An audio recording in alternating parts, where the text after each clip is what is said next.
Ryan, obviously not what you wanted. What were the main takeaways at Virginia? Just we got to handle adversity better. When things aren't going right, just settling into focusing on assignment. Pre-snap communication, the details. When we're calm and not really pressing, we play well. But when we're trying to seek and make plays and getting rattled, things sort of start to unravel, right? So we gotta be able to hit the reset button when we get a bad play. That can't turn into a snowball effect. You know what I mean? And right now, that's what's happened the last 2 weeks. So got to do a better job. Me personally, got to do a better job getting them in the right spots to calm them down. And then just as a collectively as a unit, just handling bad things. The bad things are gonna happen, right? And so when they do happen, I'm just not letting it affect the future. So 2 weeks in a row, passing defense just hasn't been there. What are the issues, and how do you correct those?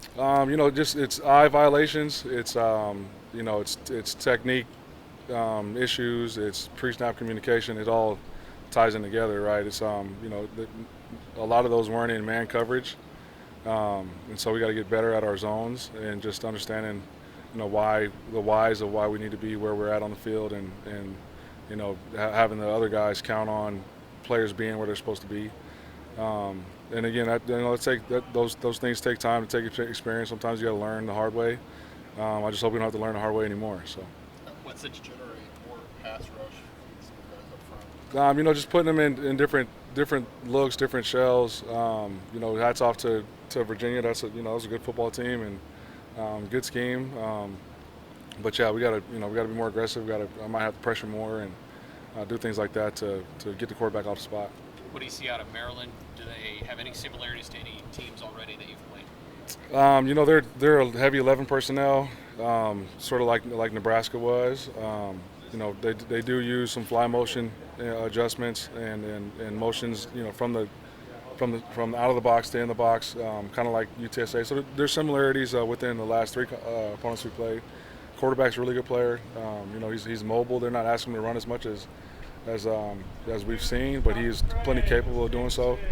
He's got a live arm, likes to throw the ball down the field. And they got skill guys that can make plays in open space, and got a running back that's tough to bring down. It's a Big Ten opponent, so they're going to be it's going to be competitive, and we got to be ready for it. What's the most frustrating part when guys can be in position to make a play, but they're just not in that position? I think the most frustrating part is seeing guys do it right in practice, and then you get to game day and it doesn't look like it did. And that's more frustrating, not for me, but for them. Like they've put in the time to be confident. That I feel like they prepared the right way to be confident. And so they just got to cut it loose and be confident on game day. And for whatever reason, the last 2 weeks that hasn't been the case. I feel like I saw that in Nebraska, and we saw it in the second half against UTSA, and didn't really feel like I saw it last game. How do you instill that confidence? Just keep preaching that they're good enough. You know what I mean? They're plenty talented enough. They work, like I said, they work hard. They prepare the right way. I still have all the confidence in the world in them. And so again, this is a new program. We're still all getting to learn each other. Through when it gets real, and just got to find ways to, like I said, to handle the adversity. Like one bad play can't turn into 3-4 and then a whole series and another series. That can't happen. You can't have success, especially defensively, that way. So we gotta keep holding each other accountable, myself included, and continue to try to get better every day. What's the balance of trying to get these guys confidence, but also hold them accountable? We're holding them accountable now. Like if there are mistakes made in practice, you correct it, you get on them in the right way. Do the same thing in the film room, and then on game days, like you want them to go out and play.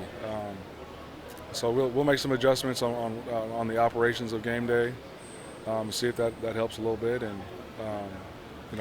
again, we had a good practice today. I've got all the confidence in the world that we collectively will right the ship. And that's a good thing about the season. You got a chance to go 1-0 again on Friday.